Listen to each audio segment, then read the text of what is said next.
Dear students, इस lecture में हम पेजिनेशन पे डिस्कस करेंगे और ये देखेंगे कि ASP.NET MVC5 में पेजिनेशन की फंक्शनैलिटी को कैसे इम्प्लीमेंट करते हैं।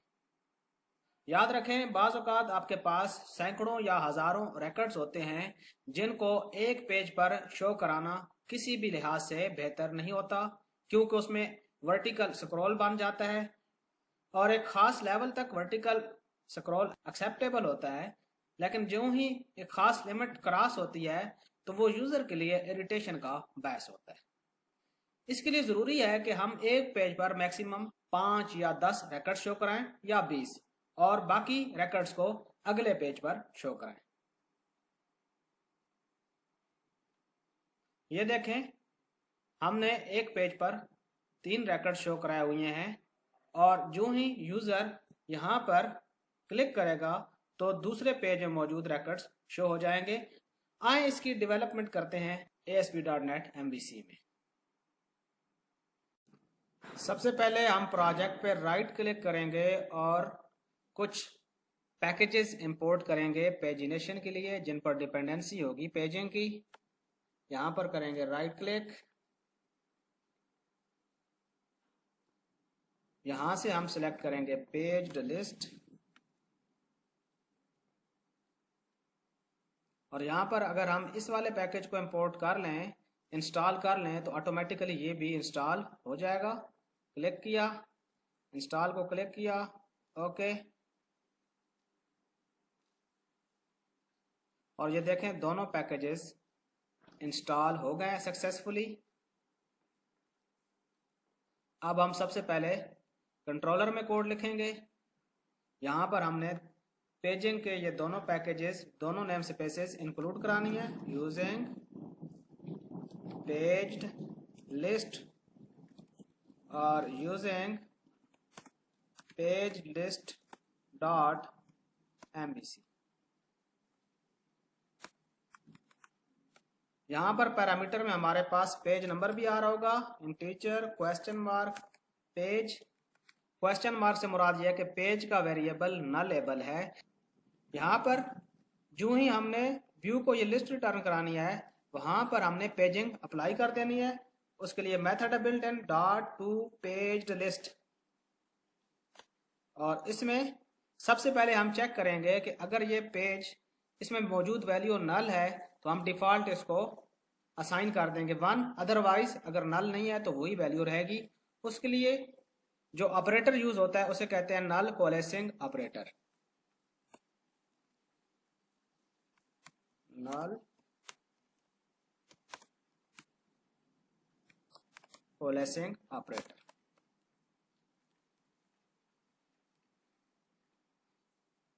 पेज डबल क्वेश्चन मार्क, इसको नल कोलेसिंग ऑपरेटर कहते हैं। और यहाँ पर हमने ये चेक किया कि क्या ये नल है। अगर ये नल है तो इसको 1 असाइन करो, अदरवाइज जो वैल्यू से मौजूद है वही रह गई। कामा हमने ये बताना है कि हमारे पेज का साइज क्या रहेगा, वो है लेट्स से 3 ये बताएगा कि हमारे जो पेज है फ्रंट एंड पे उस पे मैक्सिमम 3 रिकॉर्ड्स शो होंगे। और इस तरह हमने ये सक्सेसफुली कंट्रोलर का जो कोड है वो कंप्लीट कर लिया है। अब हम इसको फ्रंट एंड में यानी व्यू में इंप्लीमेंट करेंगे पेजिनेशन को।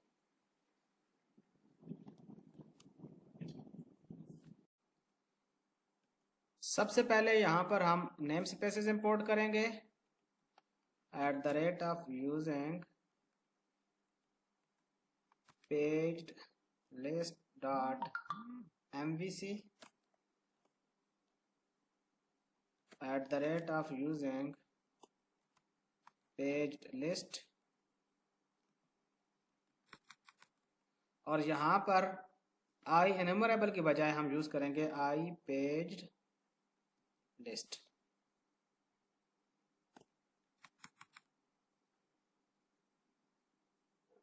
अब यहाँ पर हमें मॉडल डॉट फर्स्ट लिखना पड़ेगा क्योंकि अब हम IEnumerable यूज नहीं कर रहे। अब यहाँ पर ये एरर का बायस बनेगा। हम इसको रन करके भी देख सकते हैं।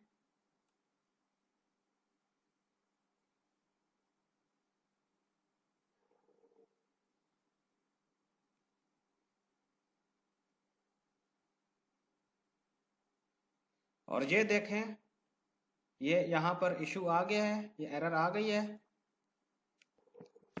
इसको फिक्स करने के लिए हमें यहाँ पर कुछ चेंजेस करनी पड़ेंगी। यहाँ पर हम लिखेंगे मॉडल डॉट फर्स्ट, और यहाँ पर भी हम यही लिखेंगे। यहाँ पर भी हम model dot first dot gender लिखेंगे।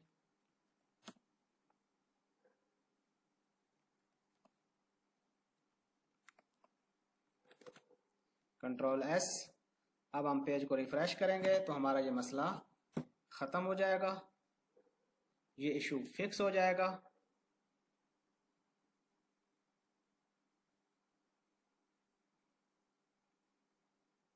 ये देखें, इशू फिक्स हो गया है। अब यहाँ पर सबसे नीचे हम पेजिंग दिखाना चाहते हैं, उसके लिए कोड ये होगा।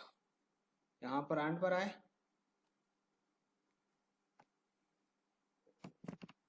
यहाँ पर हम लिखेंगे @HTML dot page list pager.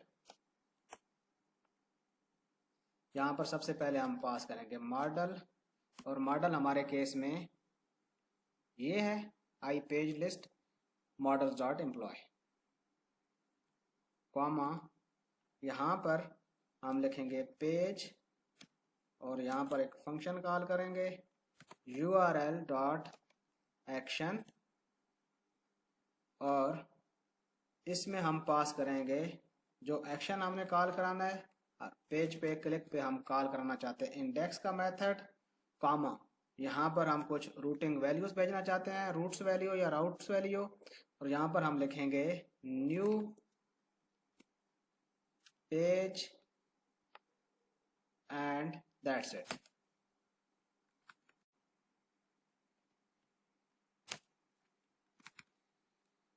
अब हम इस प्रोजेक्ट को रन करेंगे दोबारा से।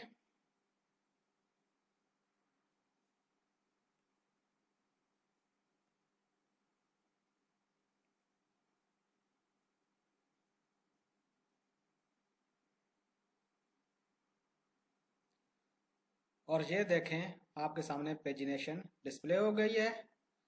हम कंट्रोलर पे एक ब्रेक पॉइंट लगाते हैं।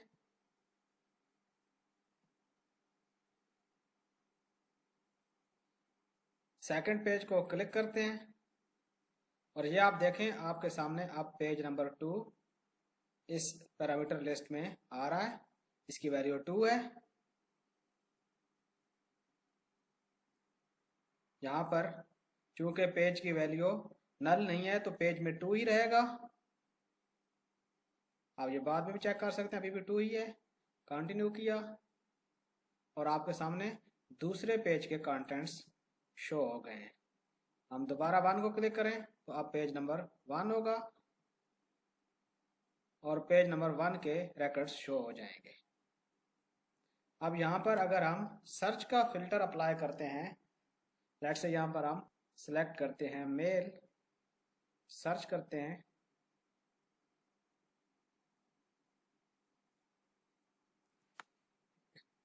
जेंडर, और ये हमारे सामने 3 रिकॉर्ड शो हुई हैं। जो ही हम पेजिनेशन में सेकंड पेज को क्लिक करेंगे, दूसरा पेज आया और हमारे पास जो रिकॉर्ड्स आ रहे हैं वो कुछ अजीबो गरीब आ रहे हैं। क्यों? क्योंकि हमारा सर्च का फिल्टर रिटेन नहीं रहा और उसने तमाम रिकॉर्ड्स फेच कर लाए हैं। ये आप देख सकते हैं। अब हम ये डिस्कस करेंगे कि सर्च के फिल्टर को रिटेन कैसे रखना है पेजिंग पे क्लिक के बावजूद। एक पेज से दूसरी पेज पे जब आप नेविगेट कर रहे हैं तब भी आपका जो फिल्टर है सर्च का वो रिटेन रहे। एक बात याद रखें कि HTTP इज स्टेटलेस। जब भी आप एक पेज से दूसरे पेज की तरफ नेविगेट करते हो तो पेज की पुरानी वैल्यूज याद नहीं रखी जाती। अब हम चाहते हैं कि किसी तरह इन वैल्यूज को जो यूजर प्रोवाइड कर रहा है सर्च क्राइटेरिया में, सर्च बाय और सर्च में, उनको किसी तरह अपने पास महफूज रख लें और जब भी ज़रूरत पड़े उनको यूज़ कर लें। अब हम यहाँ से जब दूसरे पेज में जा रहे हैं, दरअसल हमने एक फंक्शन यूज़ किया है और उस फंक्शन के थ्रू इन लिंक्स को रेंडर किया है, तो दूसरे पेज पे जाते हुए हम इन वैल्यूज़ को स्टोर नहीं कर रहे। जब भी हम यहाँ पर क्लिक करते हैं, दरअसल ये फंक्शन कॉल होता है जिसमें आप इंडेक्स के मेथड को कॉल कर रहे होते हैं, इस मेथड को, और इसमें कुछ रूट्स वैल्यू भेज रहे होते हैं जैसे कि पेज। ये वैल्यूज दरअसल यूआरएल पे अपेंड होकर जा रही होती हैं। अब अगर हम यहाँ पर सर्च और सर्च बाय की वैल्यूज भी अपेंड कर दें और बाद में उनको यूज कर लें तो हमारा ये प्रॉब्लम सॉल्व हो सकता है। हम उन वैल्यूज को यहाँ पर पास कर दिया करेंगे, जिस तरह हम पेज को एज ए रूट वैल्यू भेज रहे हैं, यहाँ पर हम सर्च क्राइटेरिया भी एज ए रूट वैल्यू भेज दिया करेंगे और इस तरह हम अपने पेज की स्टेट को याद रख लिया करेंगे सर्च क्राइटेरिया के हिसाब से, और हम दोबारा ये सर्च क्राइटेरिया अप्लाई कर लिया करेंगे और इन फील्ड में मौजूद वैल्यूज को रिटेन रखेंगे। तो यहाँ पर हम लिखेंगे comma search by is assigned to request dot query string, और यहाँ पर हम लिखेंगे search by। यहाँ पर जो भी वैल्यू अपेंड होती है क्यूरी स्ट्रिंग कहलाती है, ये उसमें आप समझेंगे की है और ये उसमें वैल्यू है। इसी तरह हम सर्च टर्म भी रूट वैल्यू में भेज दिया करेंगे। यहाँ पर हम लिखेंगे search term is assigned to request dot query string, और यहाँ पर हम लिखेंगे सर्च टर्म। इस तरह जब भी हम एक पेज से दूसरे पेज पे नेविगेट कर रहे होंगे तो हम इन वैल्यूज को एज ए रूट वैल्यूज भेज रहे होंगे। अब हम पेज को रिफ्रेश करेंगे।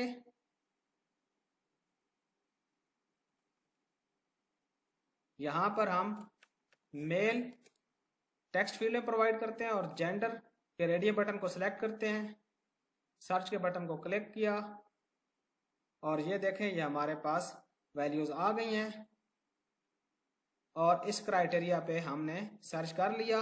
हम इस बटन को क्लिक करेंगे, दरअसल पेज का नंबर है, पेज का लिंक है। जो ही हमने यहाँ पर क्लिक किया तो दोबारा हम यहाँ से वैल्यूज गेट कर लेंगे और ये देखें हमारे पास रिजल्ट्स वही आए हैं जो जिनकी हम तवक्को कर रहे थे, और ये हमारे पास फील्ड्स रिटेन रहे हैं। आप दोबारा पेज 1 पे जाएंगे तब भी ये फील्ड्स रिटेन रहेंगे और ये आप देख सकते हैं ये आपके पास क्यूरी स्ट्रिंग में वैल्यूज मेंटेन है और यहाँ पर भी फील्ड्स में वैल्यूज रिटेन है। ये है दरअसल क्यूरी स्ट्रिंग का मैजिक और रूट वैल्यूज का। अब हम कुछ एडवांस फंक्शनैलिटीज भी लगा सकते हैं इस पेजिंग के अंदर। फॉर एग्जाम्पल हम एंड यूजर को ये शो कराना चाहें कि टोटल रिकॉर्ड्स कितने हैं और वो कौन सी नंबरिंग वाले रिकॉर्ड्स व्यू कर रहा है, जैसे 15 to 18 of 50, यानी यूजर रिकॉर्ड 15 से लेकर 18 को व्यू कर रहा है 50 में से। इस तरह की फंक्शनैलिटी अप्लाई करने के लिए हम कोड करेंगे जो कि कुछ यूं होगा, comma new page list render option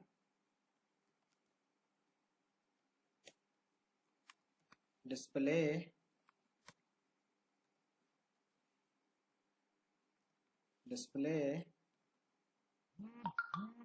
item slice and total is assigned to true। Page को करते हैं रिफ्रेश।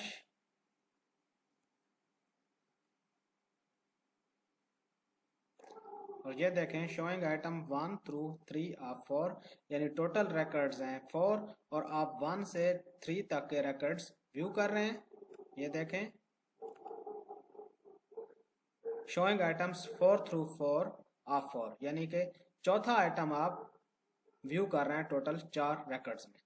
अब अगर आप चाहें कि टोटल पेज काउंट शो कराएं तो उसके लिए क्वेरी कुछ इस तरह से लिखेंगे आप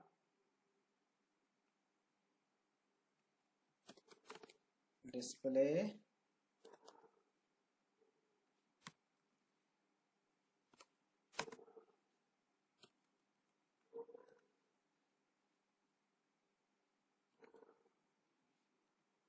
page count and current location.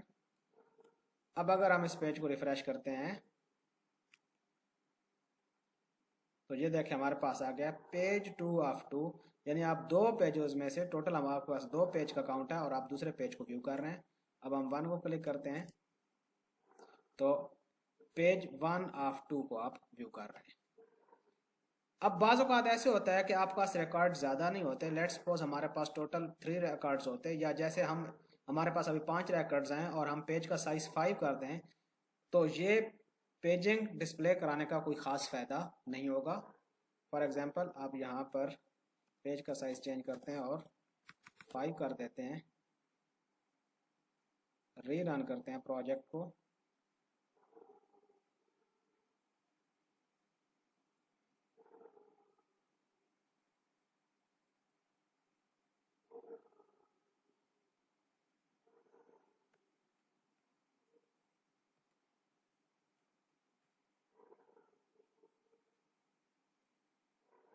तो हमारे पास 5 रिकॉर्ड्स हैं, पेज एक ही बन रहा है, page 1 of 1।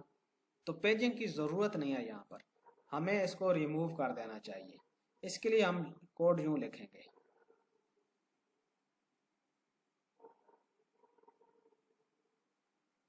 comma display is assigned to page display mode dot if needed। अब आप अगर रिफ्रेश करें तो पेजिनेशन के जो लिंक्स हैं वो गायब हो गए हैं, क्योंकि अब उसकी ज़रूरत नहीं है। हमारे पास टोटल रिकॉर्ड्स ही 5 हैं। हम ये लिंक्स तब रेंडर करेंगे जब हमारे पास रिकॉर्ड पेज साइज से ज़्यादा होंगे, यानी हमारे पास मल्टीपल पेजेस क्रिएट हो चुके होंगे।